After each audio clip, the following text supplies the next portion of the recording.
بہت کامیاب ہے اور بہت آسانی سے اور بڑی اچھی کوالٹی کا زیتون ہو رہا ہے، ٹاپ کوالٹی کا زیتون ہو رہا ہے. مختلف اقسام ہیں، کوئی 20 سے زیادہ اقسام کے پھل تو میں نے دیکھے ہیں.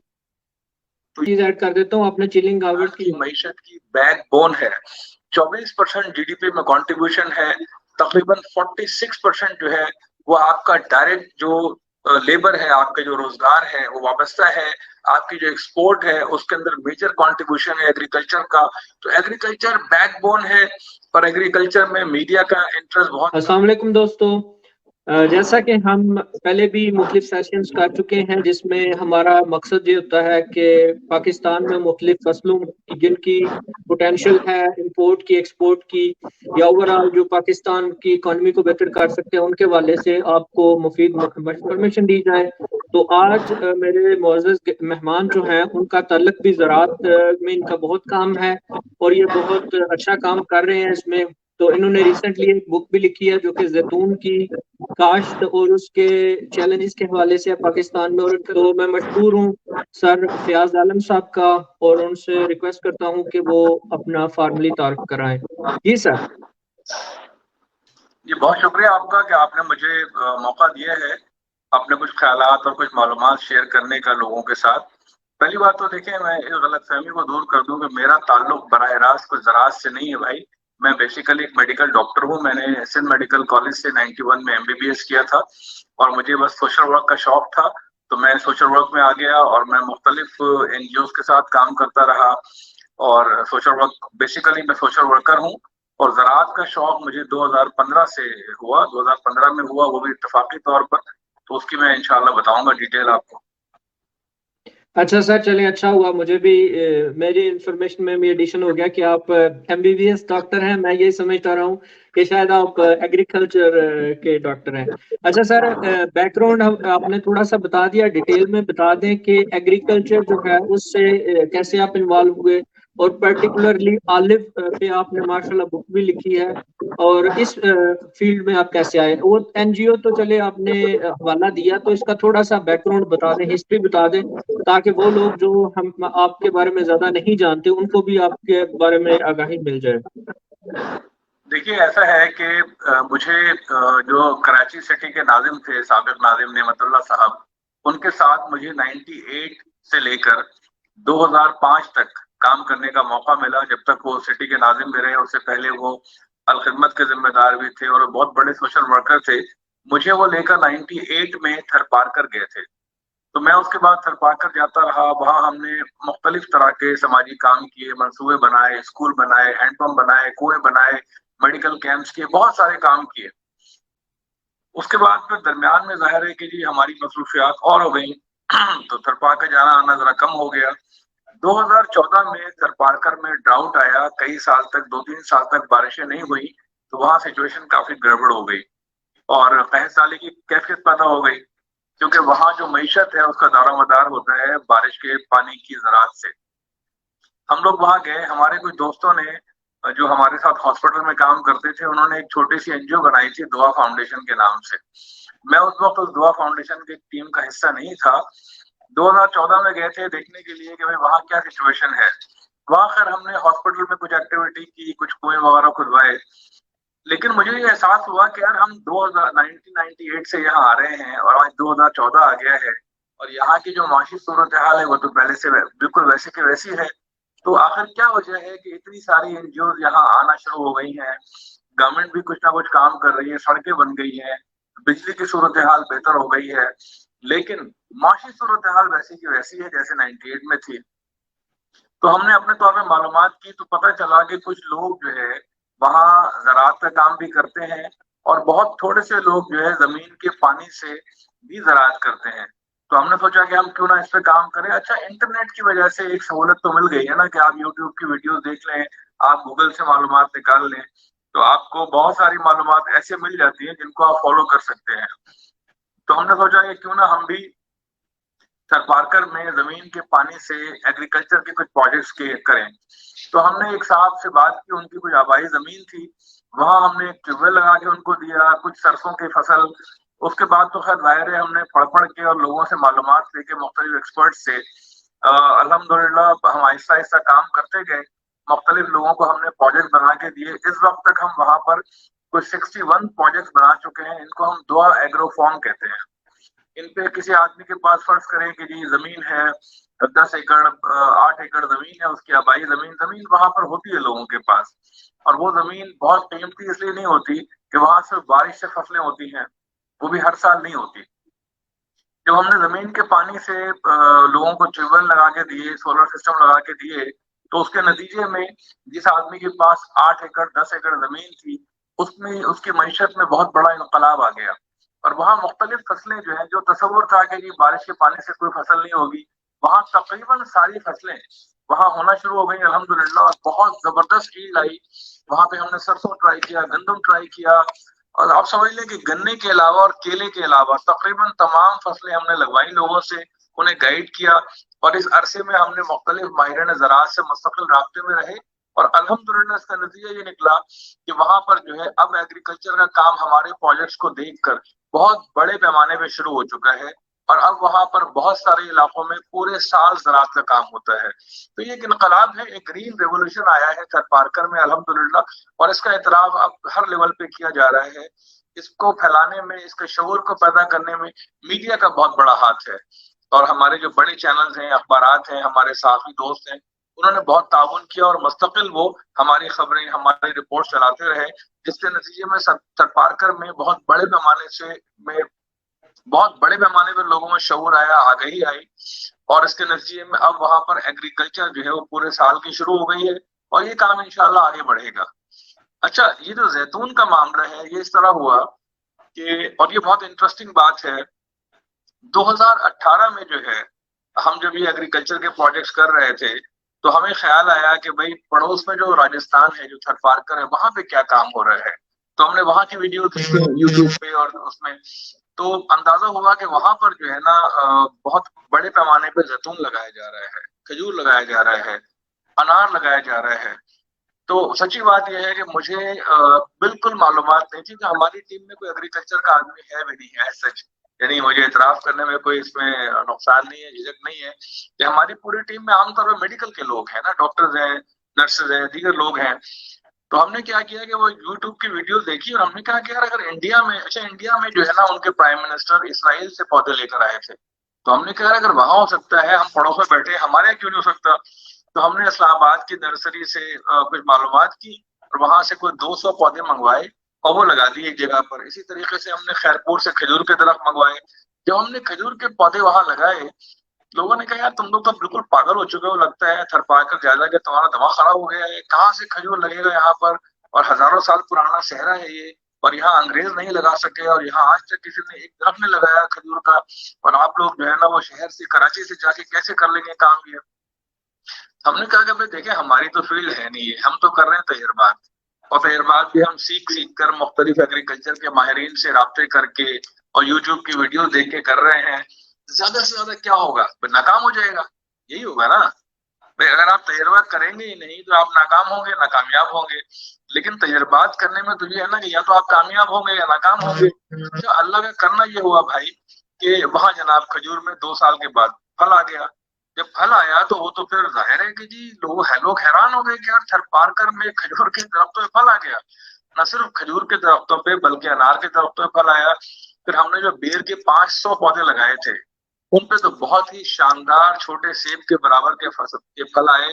اور اس کے بعد پھر وہاں مختلف سبزیاں اور مختلف خربوزہ اور تربوز, اس طرح کی تمام چیزوں میں پھل آنا شروع ہو گیا. تو الحمدللہ اس طریقے سے ہمارا زیتون کا سفر بھی شروع ہوا, اور باقی پھلوں کا بھی, پھر ایگریکلچر کا بھی. اچھا, اس دوران میں جو ہے وہ مزید یہ ہوا کہ میں نے پھر جو ہے نا تقریباً کوئی, اس وقت تک مجھے سچی بات ہے کہ زیتون کے بارے میں نے کوئی زیادہ پڑھا نہیں تھا کہ زیتون کیسے پھل لگتا ہے, اس کی ریکوائرمنٹس کیا ہے, مٹی کیسی ہونی چاہیے, پانی کیسا ہونا چاہیے. بس ایک تھا, شوق لگا دیا. 2020 کے مڈ میں نے ایک ویڈیو دیکھی. دیکھیے سوشل میڈیا جو ہے نا, وہ اس کا امپیکٹ بعض اوقات کتنا حیران کن ہوتا ہے, یہ زیتون کی اسٹوری سے پتہ چلتا ہے. 2020 میں نے ایک ویڈیو دیکھی, جو ایک ادارہ ہے SRSP, سرحد رورل ڈیولپمنٹ پروگرام. ان کی ویڈیو تھی کہ لوور دیر کی ایک تحصیل ہے تالاش, اس کے ایک گاؤں میں کچھ لوگ جنگلی زیتون کو گرافٹ کر رہے ہیں اور بڑا اچھا پھل لے رہے ہیں، اس سے بہت پیسے کما رہے ہیں وہ.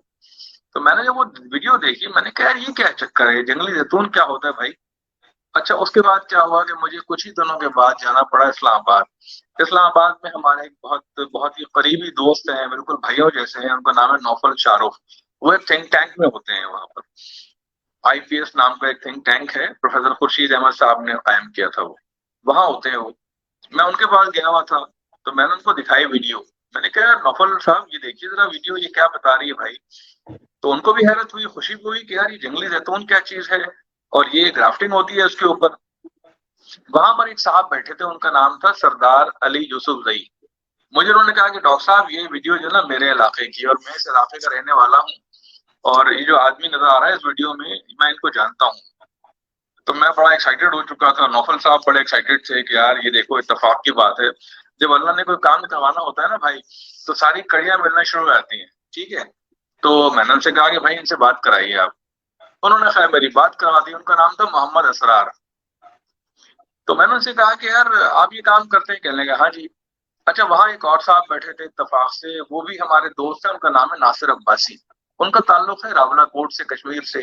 مجھے کہنے لگے ڈاکٹر صاحب کہو تو ہمارے علاقے میں لاکھوں کی تعداد میں ہے، ہمیں تو نہیں پتا تھا کہ جنگلی زیتون ہوتا ہے. میں نے کہا پتا تو ہمیں بھی نہیں تھا. ٹھیک ہے نا، اس چھوٹی سی ویڈیو سے پتا چلا ہے بھائی. تو مجھے کہنے لگے کہ یار ہمارے گاؤں سے کیوں نہیں شروع کیا جائے کام. تو میں نے اسی وقت جو ہے نا فون کیا اس اسرار کو. میں نے کہا بھائی آپ نے آنا ہے کشمیر اور ہم کو 200-300 درختوں پہ گرافٹنگ کرانا چاہتے ہیں، ہم بھی ذرا دیکھیں نا، ہم بھی کوئی اپنا حصہ ڈالیں اس میں. تو میں خیر واپس کراچی آیا، کچھ دنوں کے بعد دوبارہ اسلام آباد گیا. میرے ساتھ ہیلو، مجھے لگتا ہے کہ انٹرنیٹ کا کوئی ایشو آ رہا ہے اور ہمارا رابطہ جو ہے ڈاکٹر فیاض عالم صاحب کے ساتھ منقطع ہو گیا ہے. تو پلیز اسٹے ٹیونڈ. ہم آپ کو ابھی جی سر آپ کا ڈسکنیکٹ ہو گیا تھا. تو آپ راولہ کوٹ کی بات کر رہے تھے اور آپ اسرار صاحب کو کہہ رہے تھے کہ آپ ان کے ساتھ راولہ کوٹ آئیں.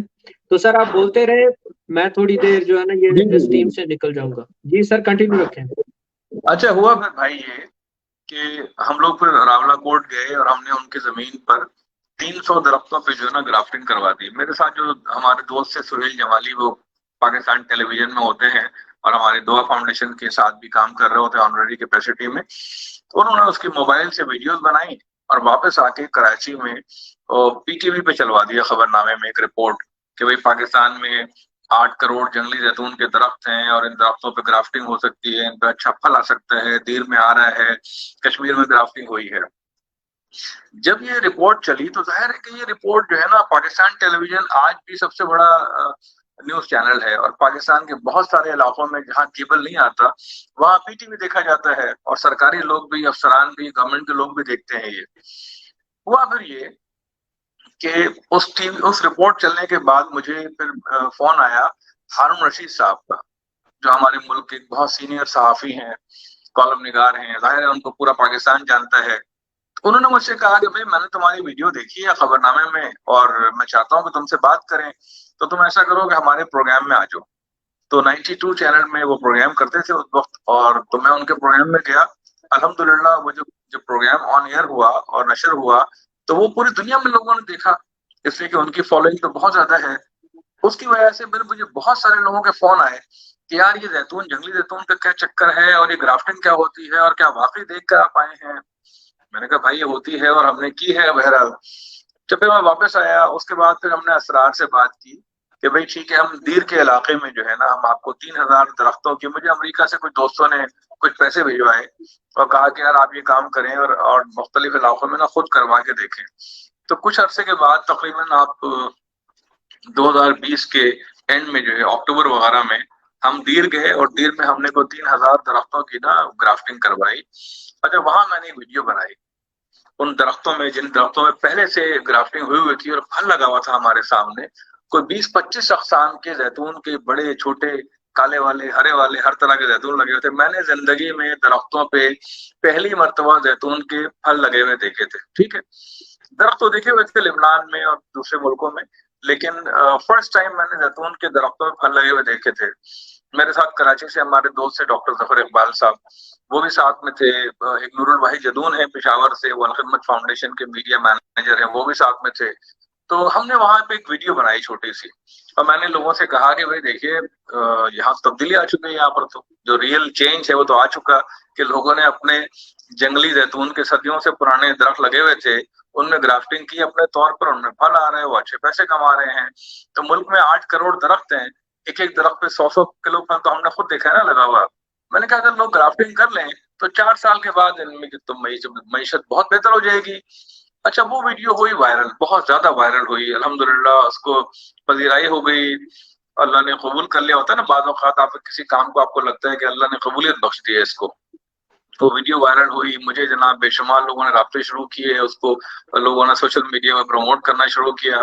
پھر مجھے موقع ملا دنیا ٹی وی پہ کامران خان صاحب کے ساتھ پروگرام کرنے کا.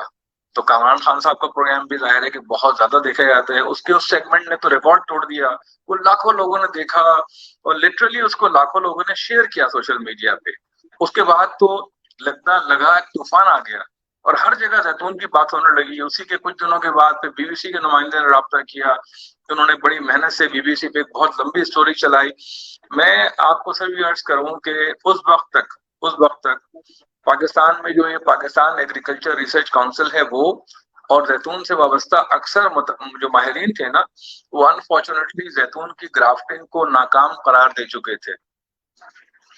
دوسری بات یہ کہ پاکستان میں کے پی کے میں 2013 سے جو بلین ٹری سونامی پروجیکٹ چل رہا تھا، بہت کم لوگ جانتے ہیں کہ زیتون اس کا پارٹ نہیں تھا. وہ بیسیکلی جنگلات کے محکمے کا پروجیکٹ تھا اور زیتون اس میں شامل نہیں تھا. 1% زیتون تھا جو 2017 میں جب اس کا ایک تھرڈ پارٹی آڈٹ کرایا گیا تو اس کے مطابق، اس کے رپورٹ کے مطابق جو زیتون تھا اس میں صرف 1% شامل تھا. تو 2020 کے آخر تک ایون عمران خان صاحب کو معلوم نہیں تھا کہ جنگلی زیتون کیا ہوتا ہے اور زیتون کی اتنی بڑی کلٹیویشن ہو سکتی ہے پاکستان کی. انہوں نے فرسٹ ٹائم 2021 میں ساؤتھ وزیرستان میں تقریر کرتے ہوئے فرمایا کہ اب ہم یہاں جنگلی زیتون پہ بھی کام کریں گے. تو میں سمجھتا ہوں اس دوران میں ملک امین اسلم صاحب گئے ہمارے دیر کے پروجیکٹ پہ، انہوں نے دیکھا اور انہوں نے یقینی طور پر عمران خان صاحب کو بتایا ہوگا، باقی لوگوں کو بتایا ہوگا. کے پی کے میں لوگ انٹرسٹ تو لے رہے تھے، یعنی یہ جو شاہ فرمان صاحب تھے جو بعد میں گورنر بھی رہے، انہوں نے اس میں کافی انٹرسٹ لیا تھا. لیکن دیکھیے بات کیا ہے، جو پرابلم ہوئی نا اور جو ہوتی ہے ہمارے ہاں، بلکہ شاید ہر جگہ ہوتی ہوگی، وہ یہ کہ ریسرچرز کام کرتے ہیں اپنا اور وہ پبلک سے براہ راست انٹریکٹ نہیں کرتے، وہ میڈیا سے براہ راست انٹریکٹ نہیں کرتے. پاکستان میں زیتون پہ بہت پہلے سے کام ہو رہا تھا، 2001 سے کام ہو رہا تھا، بلکہ اس سے پہلے بھی 99 میں، اور اس سے پہلے تو خیر بہت پہلے سے ہو رہا تھا. لیکن زیتون پر باقاعدہ کام جو ہے کے پی کے میں شروع ہوا تھا 2001 میں. اس میں گرافٹنگ بھی شامل تھی، نئے پودے بھی شامل تھے. لیکن اصل بات اس طرح 2015 میں پنجاب میں بہت بڑے پیمانے پر، پنجاب میں جو پوٹوہار ہے اس کو وادی زیتون قرار دیا گیا تھا شہباز شریف صاحب کے زمانے میں، اور اربوں روپے اس پہ خرچ کیے گئے تھے. بہت ہی زبردست پروجیکٹ بنایا گیا تھا.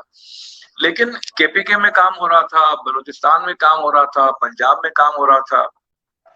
پاکستان میں بہت بڑے پیمانے پر عام لوگوں کو معلوم نہیں تھا، مجھ سمیت، آپ سمیت، شاید ہر ایک کو، ایون بڑے بڑے صحافی حضرات، یعنی ہمارے کامران خان صاحب، ہارون رشید صاحب، ہمارے عارف اللہ عارف صاحب رہتے ہیں، ہمارے روزنامہ امت کے چیف ایڈیٹر ہیں سجاد عباسی صاحب، اور کسی سے بھی پوچھ سکتے ہیں آپ کہ اس وہ جو میری ویڈیوز آئی ہیں یا انٹرویوز آئے ہیں، ان سے پہلے میں سمجھتا ہوں، پورے یقین سے کہتا ہوں کہ پاکستان میں 99% لوگوں کو، عام لوگوں کو معلوم ہی نہیں تھا کہ پاکستان میں زیتون ہو سکتا ہے یا ہو رہا ہے. تو اللہ کا شکر ہے میڈیا والوں.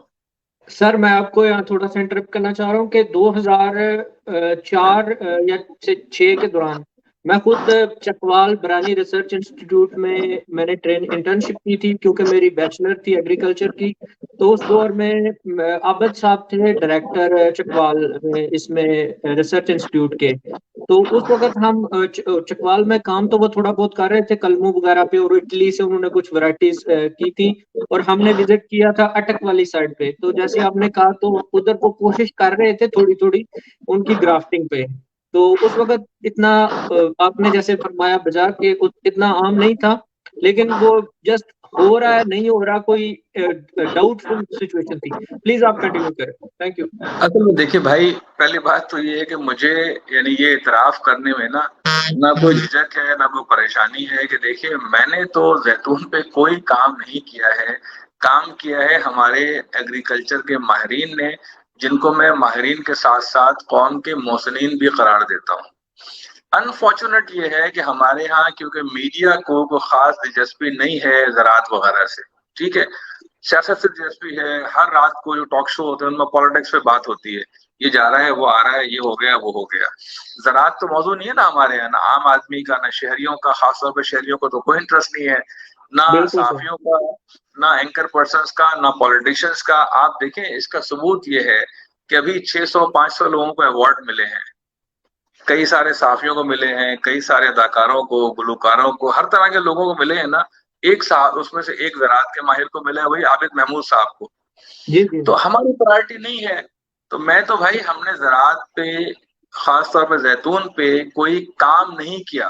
کام کس نے کیا ہے؟ کام کیا ہے زراعت کے ماہرین نے. میں نے ان کے کام کو قوم تک پہنچا دیا ہے. بس میرا تو کنٹریبیوشن یہ ہے، ٹھیک ہے نا.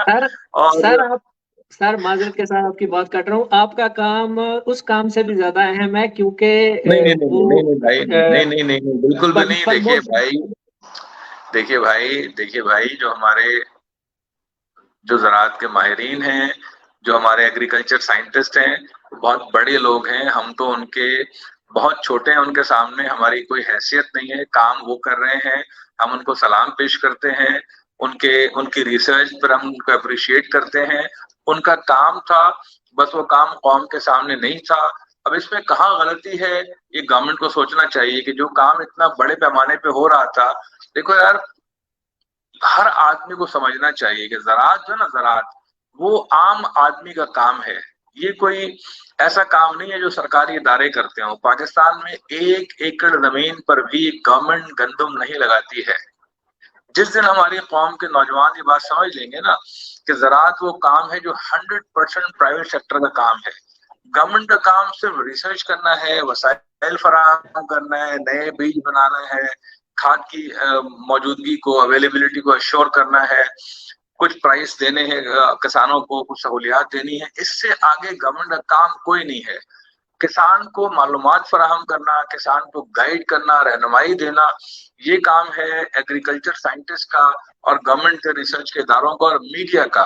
تو میں سمجھتا ہوں، اور این جی اوز کا. اچھا انفارچونیٹ ہے کہ آپ بڑی این جی او دیکھ لیں. آپ پاکستان میں ہزاروں این جی اوز ہیں، ایک چھوٹی سی این جی او ہے دعا فاؤنڈیشن، صرف وہ زراعت پہ کام کرتے نظر آتی ہے. اور این جی او چھوٹی سے ہے، امپیکٹ بہت بڑا ہے الحمدللہ. اور اس میں سمجھتا ہوں کہ اللہ تعالیٰ کا کرم ہے، آپ جیسے دوستوں کی دعائیں ہیں کہ بہت چھوٹی سی ہماری این جی او ہے، مگر اس کے کام کا امپیکٹ بہت ہے. کیونکہ ایگریکلچر جو ہے نا، وہ پاکستان کی معیشت کی بیک بون ہے. 24% جی ڈی پی میں کنٹریبیوشن ہے. تقریباً 46% جو ہے وہ آپ کا ڈائریکٹ جو لیبر ہے، آپ کے جو روزگار ہے وہ وابستہ ہے. آپ کی جو ایکسپورٹ ہے اس کے اندر میجر کنٹریبیوشن ہے ایگریکلچر کا. تو ایگریکلچر بیک بون ہے. اور ایگریکلچر میں میڈیا کا انٹرسٹ بہت کم ہے. اب اللہ کرے کہ بڑھ جائے. سوشل میڈیا کا انٹرسٹ تو کافی بڑھ چکا ہے. لیکن میں ایک اور بات بتاؤں آپ کو کہ دیکھیں سوشل میڈیا کے ساتھ گڑبڑ یہ ہے کہ بہت سارے لوگ جو ایک مائک اٹھا لیں گے، ایک کیمرہ اٹھا لیں گے اور نکل کھڑے ہوں کہیں اور کہیں گے ایووکاڈو لگا لیں، کروڑوں روپے کما لیں، فلاں کر لیں، فلاں لگا لیں. بھائی خدا کے واسطے لوگوں کو اس طرح کے جھوٹے خواب نہ دکھائے جائیں. میں کبھی بھی نہیں کہتا یہ کہ کروڑوں کما لیں گے، لاکھوں کما لیں گے. میں تو جو حقائق ہیں وہ بیان کرتا ہوں اپنی آسان سی ٹوٹی پھوٹی جو زبان ہوتی ہے، اور کوشش کرتا ہوں کہ بھائی خواہ میں تصنع و بناوٹ نہ ہو. آپ سیدھا بتا دیں کہ بھائی پاکستان میں مری میں ایووکاڈو ہو رہا ہے 1955 سے. لوگوں کو نہیں پتا، اب لوگوں کو پتا چل چکا ہے. تو انشاءاللہ وہ 900 روپے کی جگہ 93 روپے کا پودا خرید لیں گے وہاں سے جا کے، ایووکاڈو لگا لیں گے. تو ہمارا کام جو ہے نا بیسیکلی آگہی پھیلانا کام ہے، شعور پھیلانا. ہم یہ کام ہم کر رہے ہیں اور الحمدللہ اس سے ہم مطمئن بھی ہیں کہ ہاں جی ہم جو ہے نا کوئی لمبے چوڑے دعوے نہیں کر رہے ہیں، کوئی خواہ میں جھوٹی کہانیاں نہیں سنا رہے لوگوں کو. بہت چھوٹا سا کام کر رہے ہیں کہ بھئی یہ ایگریکلچر سیکٹر میں پوٹینشیل ہے، اور یہ ہم لوگ بتا رہے ہیں آپ کو کہ یہ پوٹینشیل اس طریقے سے. رہنمائی اصل میں تو زرعی ماہرین دیں گے، جن کو ہماری گورنمنٹ اور ہمارا میڈیا کو خاص اہمیت نہیں دیتا ہے، دینا چاہیے. وہ بہت بڑے لوگ ہیں، بہت عظیم لوگ ہیں، اور انہی کی وجہ سے آج پاکستان میں فوڈ سیکیورٹی کا کرائسس نہیں ہے، ورنہ تو بہت برا حال ہو جائے. سر بالکل، کل امریکہ میں کچھ لوگوں نے احتجاج کیا کیونکہ انڈیا نے رائس بین کیا ہوا ہے ایکسپورٹ پہ، تو ادھر تھوڑی سی شارٹیج کے مسائل، لوگوں میں تھوڑا سا پینک تھا رائس کی ایکسپورٹ کے حوالے سے.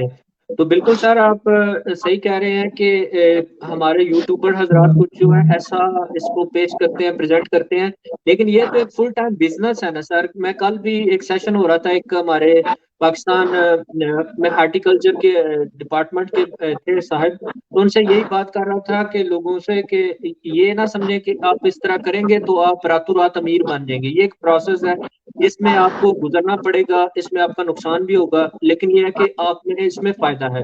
اچھا سر، میرا اگلا کوشچن یہ ہے کہ آپ کو کس چیز نے موٹیویٹ کیا کہ آپ نے ایک پوری بک جو ہے آلف کے حوالے سے لکھ دی کہ پاکستان میں آلف کے پراسپیکٹس کیا ہیں، اس کے چیلنجز کیا ہیں، اور اس میں آپ نے اپنے کافی تجربات قلم بند کیے ہیں، تو اس حوالے سے میں تھوڑا سا بتائیے گا. یار دیکھیں، بات ساری یہ ہے کہ ہم جو ہے نا چیزوں کو ڈاکومنٹ نہیں کرتے. جب آلف پہ ہم نے کام شروع کیا تو اندازہ ہوا کہ بھائی جہاں پہ بھی آپ جائیں، ہم پشاور گئے، وہاں پہ ہمیں ایک کچھ معلومات ملی، ظاہر پیسز میں مل رہی نا معلومات. ہم دیر گئے، وہاں کچھ معلومات ملی. ہم لاہور گئے، وہاں معلومات ملی. چکوال گئے، وہاں معلومات ملی. اچھا، ہمیں کیونکہ آسانی تھی کہ ہم ان ٹکڑوں کو جوڑ سکتے تھے، میں نے سوچا کہ یار ہم پشاور جا رہے ہیں، وہ شروع کر رہے ہیں کہانی 2001 سے. ہم چکوال آ رہے ہیں، کہانی شروع کر رہی ہے 2015 سے. ہم جہاں جا رہے ہیں وہاں سے بلوچستان میں گیا، وہاں شروع ہو رہی 92 وغیرہ سے. میں نے سوچا کہ یار ان کو نا اس سارے ٹکڑوں کو جوڑا جائے اور ایک پوری کہانی، فل پکچر بنائی جائے، اور اس کو پھر جو ہے نا یہ امانت ہے قوم کی، نئی نسلوں کی، کہ پاکستان میں جہاں روایتی طور پر زیتون آپ کی روایتی فصل نہیں ہے، تو یہ فصل کب لگی، کیسے لگی، اس کو ڈاکومنٹ کیا جائے. اچھا، اس میں پھر ہم نے کچھ محنت بہرحال کی، اس میں کوئی شک نہیں ہے کہ ٹائم بھی لگا. میں نے میرے ساتھ ایک اور صاحب بھی ہیں، شبیر سمرو صاحب. ہم نے جو ہے نا کوئی 25-26 لوگوں سے ملاقاتیں کی ہیں.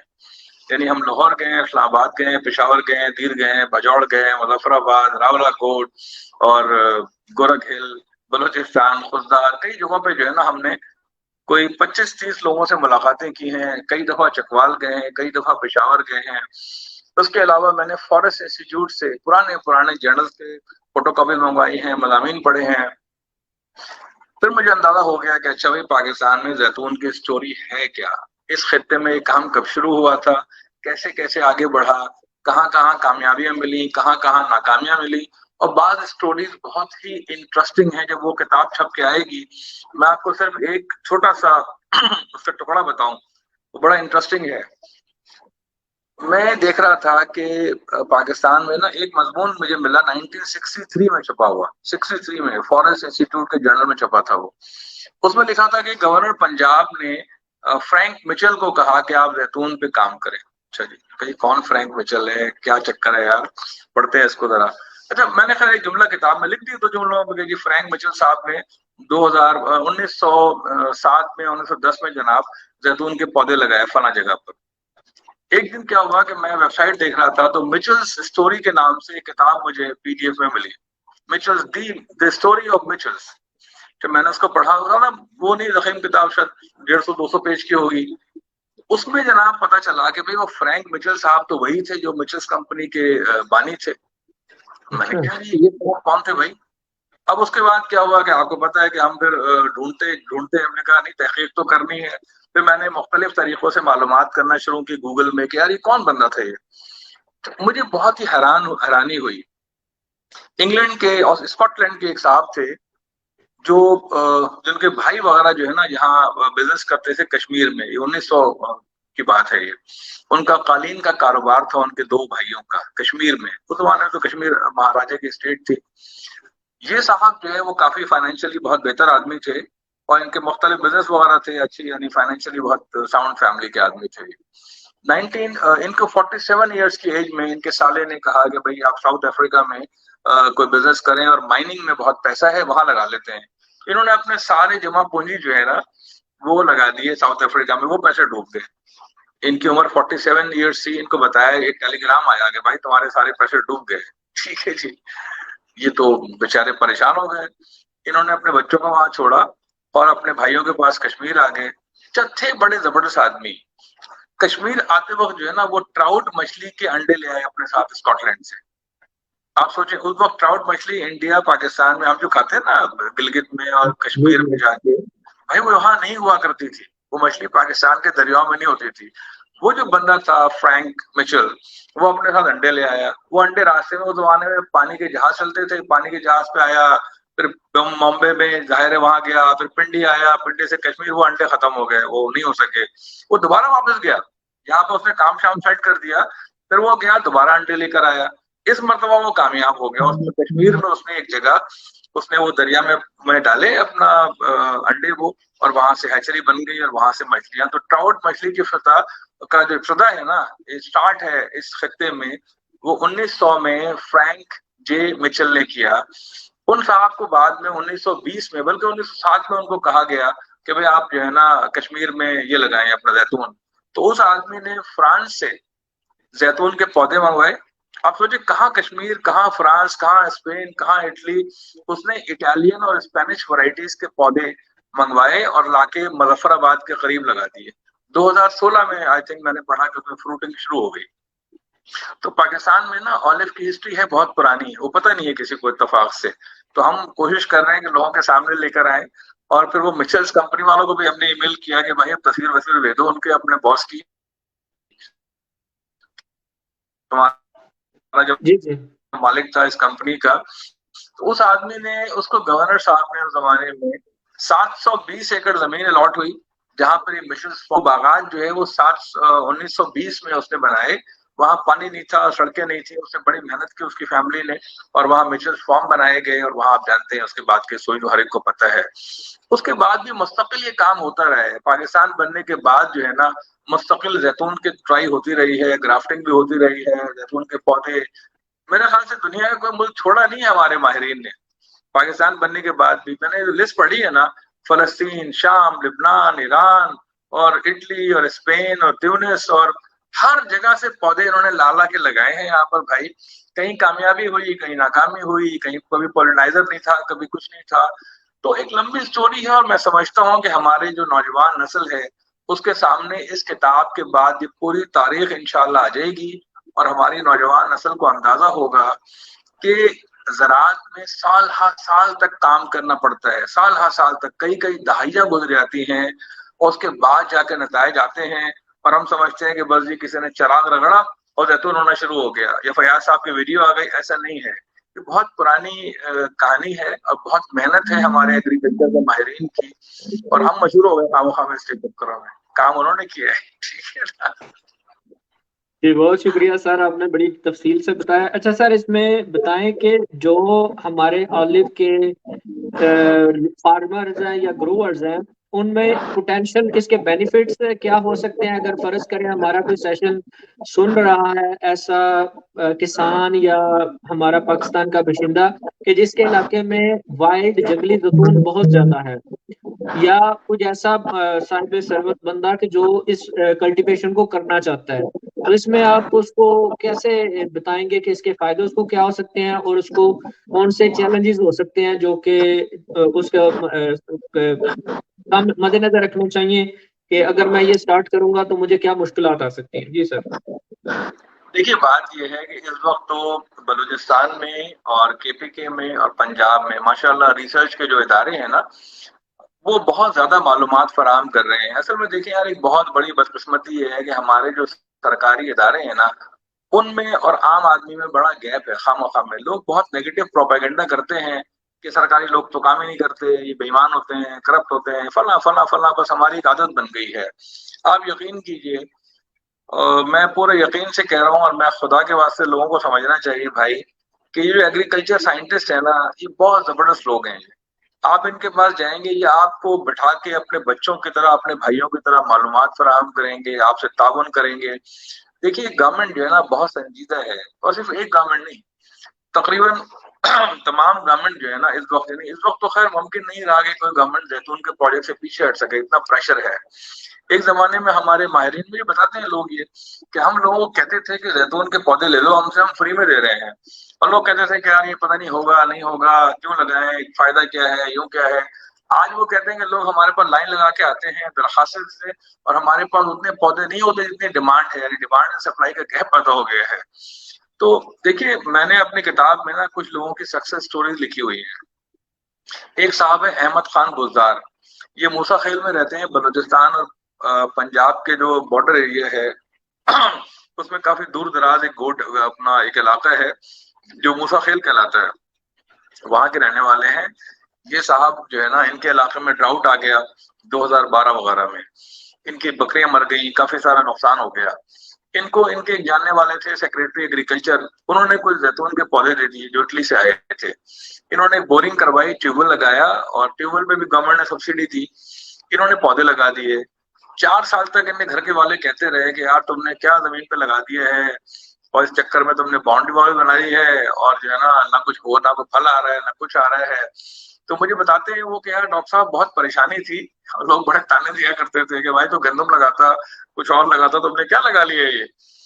الحمدللہ آج وہ زیتون کے حوالے سے پورے بلوچستان میں ایک آئیکن بن چکے ہیں، بہت معاشی طور پہ خوشحال ہو گئے ہیں الحمدللہ، اللہ تعالیٰ ان کو اور ترقی دے۔